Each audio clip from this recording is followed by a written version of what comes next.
مرحبا بكم مع حكيمة فاطمة. كيما راكم تشوفوا درنا البولي تاعنا لو بلون مع لي كويس وحبه بصل ودرنا 4 مغارف زيت وكلش راهو يتقلى. راني رايحه نشد هاد الدجاج نحضرو في الاخر نوريكم كيفاش نديزوسيو الدجاج تاعنا باش نحضروا البوراك تاع الدجاج. راني حنستعمل مغرفه صغيره تاع فلفل الكحل ونزيدو شويه تاع القرفه ونخلو كلشي يتقلى ونزيدو نديرو الملح تاعنا. انا هنا راني حندير تمريقه باش الدجاج تاعنا كيما تعرفوا ما ياخذش وقت كبير في الطياب. والدجاج تاعنا نقولكم حنا راهو طاب ونخلو هذيك المرقه تشرب كامل باش نديزوسيو الدجاج تاعنا ونبداو بتحضير هذا البوراك.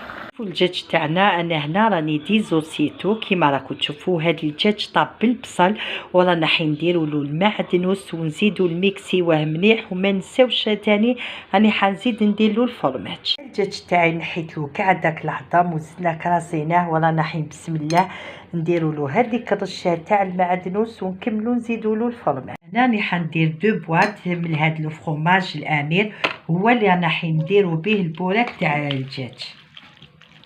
شوفوا حنا رانا دخلنا مليح هذاك الفرماج وراح نبداو نعمرو في الديول تاعنا.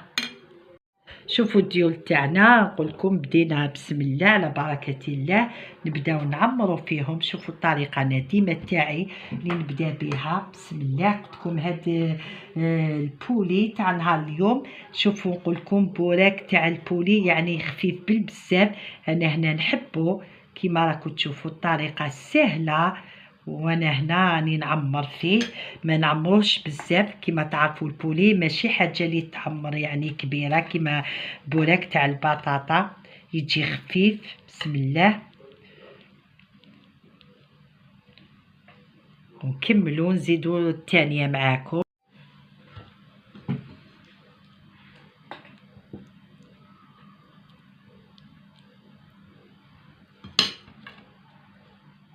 نطوها يعني بهذا الشكل. نقولكم بوراك تاع البولي بنين بالبزاف. انا ديما نحب نحضره في رمضان. راني نكمل معاكم يعني نحبوا ننوعوا شويه نديروا تاع البولي. انا هنا درت تاع البولي نقولكم نحبوا بالبزاف ويجينا خفيف بهذه الطريقه ونكملوا كاع نعمر. شوفوا الطريقه الثانيه انا كيفاش ثاني نزيد نعمر يعني البوراك تاعي. كاينه طريقه واحده اخرى بسم الله نقصو سيرتو كي يكونوا الديول تاعكم مقطعين نديروهم في الوسط كيما انا هكذا. الديول تاعي ما عجبونيش قلت لكم راني درت هاد الطريقه الثانيه باش يعني نتاكدوا لي الحبه تاع البوراك تاعنا ماهيش حتتحل لنا. كيما راكم تشوفوا كملناهم وهنا راني حنديرهم في الكونجيلاتور وما بقى لي غير نقول لكم ديما تهلاو في صحتكم وفي امان الله.